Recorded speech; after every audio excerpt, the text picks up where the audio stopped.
Good afternoon. My name is Abha Agrawal. First of all, let me thank Dr. Don Casey, ACMQ, as well as my fellow panelists and moderators to have an opportunity to be with you today. I will talk about health disparities and digital technologies from the vantage point of a safety net hospital in Chicago, which is Norwegian American Hospital, founded over 120 years ago, located on the Humboldt Park on west side of Chicago. It's a 200-bed community teaching hospital. I want to share with you that this is really a wonderful, positive story of transformation and turnaround. As about 10 years ago, this hospital was on the verge of bankruptcy, about to close its door due to severe financial losses and very poor quality. It has been a privilege for me to be part of the team that led to the turnaround of this community hospital, and glad to report that we are thriving with the severe challenges, but nonetheless standing and thriving. Some demographics of Humboldt Park. This is a racial composition. As you can see, predominantly Latinx, with really a minority majority type of composition. Our payer mix is also government heavy with the Medicaid dominating. And as you can see, the median household income as well as insurance status is significantly lacking in this socioeconomically disadvantaged community. And then of course, coronavirus pandemic hit, which exacerbated almost all the problems that we have. So let's take a look at some national picture. A New York Times article, this is coronavirus cases per 10,000 people, Latinos at 73, other ethnic groups. As you can see, a significant higher rate of cases per 10,000 people in this particular community. Another look from the National COVID Tracker, the death rate per 100,000 people by race. Again, minorities have a significantly higher death rate in terms of coronavirus compared to non-ethnic minorities. Closer to home in Chicago, I would like to draw your attention to the stack chart on the right side, which is the positivity rate. The blue bar, which is the Latinx community, as you can see, has a significantly higher positivity rate. And I will share with you our experience, which kind of matches that. Also from Chicago, the blue line at the top is again the positivity rate.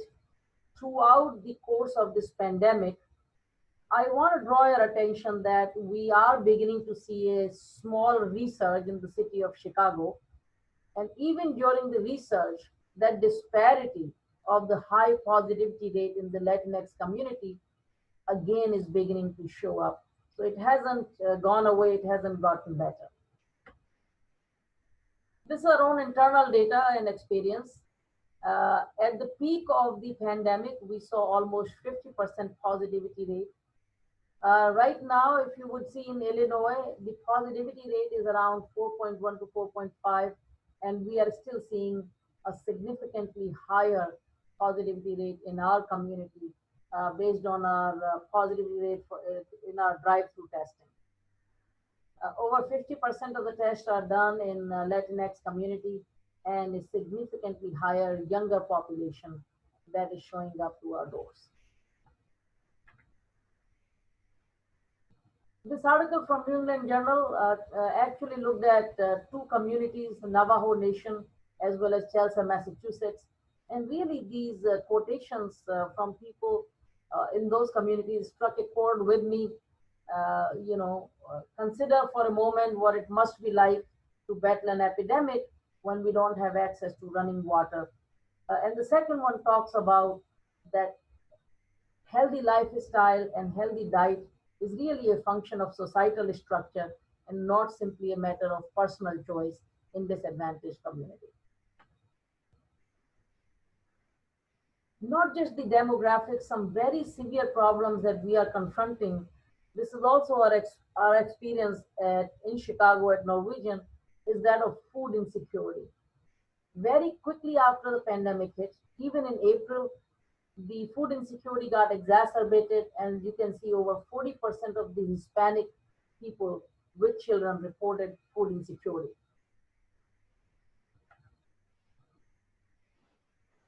CARES Act authorized federal funding, which is a significant relief to hospitals like ours, so that we can offset some of the losses, some of the extra expenses like procuring PPEs that we have been very focused on. But you can see that per bed funding received by hospitals with private insurance is about 44,321, and less than half of that per bed to hospitals with lower share of private insurance. So even in the relief fund, the disparities continue to exist and rather get exacerbated for communities like ours. So based on our experience, we took the bold step of writing a policy paper, which we have disseminated widely. It's available on our website as well as America's Essential Hospitals website.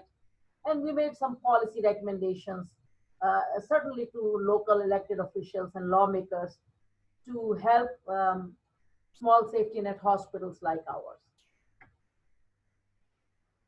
So moving to digital health, obviously the first thing that we started to leverage, like many hospitals, was telehealth.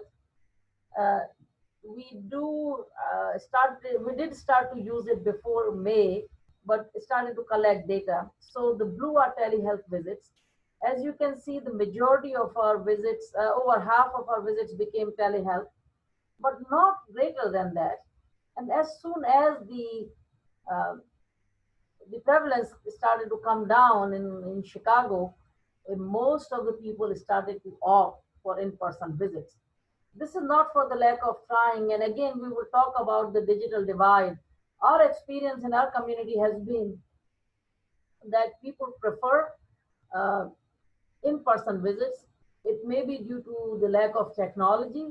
It may be due to the lack of comfort with technology, or it may also be due to lack of mistrust or just cultural preference. And we need to understand these factors as we roll out technologies as a way in the post-COVID era. Let's take a more expansive look at what role digital technologies can play during the pandemic. This is a graphic from the Lancet Digital Health, August 2020. I think in the US, we have focused more on using technology on clinical management. And as you can see it right here in this part. But if we look at rest of the world, and I will share some examples, a lot more is being used for planning and tracking, a lot more used for contact tracing, and some for quarantine and self-isolation as well. So moving along, this is from my home country in India, and this is actually an app that was mandated by the government called Arogya Setu, which is the health bridge. Uh, you download this app, it will tell you if you have any recent contacts. The green band will show whether you are safe, how many people within 1 kilometer are using this app, tells you how densely populated the country is. Interestingly, this app it was mandatory to download this app if you want to make any air travel or even train travel. So even before you enter the airport, it was mandatory that you had to show this app at the checkout before you could enter the airport. And if you were not green, then you wouldn't be allowed to take the flight. Uh, Needless to say, there are major privacy issues, but at least that country thought that it's more important to have this contact tracking and tracing. The next example comes from this is a technology by Microsoft being adopted in Sweden. It's about bad management, how many patients, what acuity, the status of PPE, equipment, discharges, staff management. Interestingly, we actually look at all of this data. We used to do it on a daily basis in the hospital. Now we are doing it on a 3 times a week, but we have no mechanism to share it seamlessly across the hospitals in Chicago area or Illinois area. I think this would be an extremely helpful thing if we were to be hit by research. This is an example from Singapore, actually. Um, what happens when you get a stay home notice? You get an email, a hard copy. The government can send you text messages. You have to make sure your GPS is on all the time, and you will be asked in real time to send your GPS location. You may also be asked to take a picture of your surroundings and send a picture via text message um, to the authorities to make sure that you are following the 14-day quarantine and isolation. I can share with you my experience. I took a flight during the pandemic from India to US.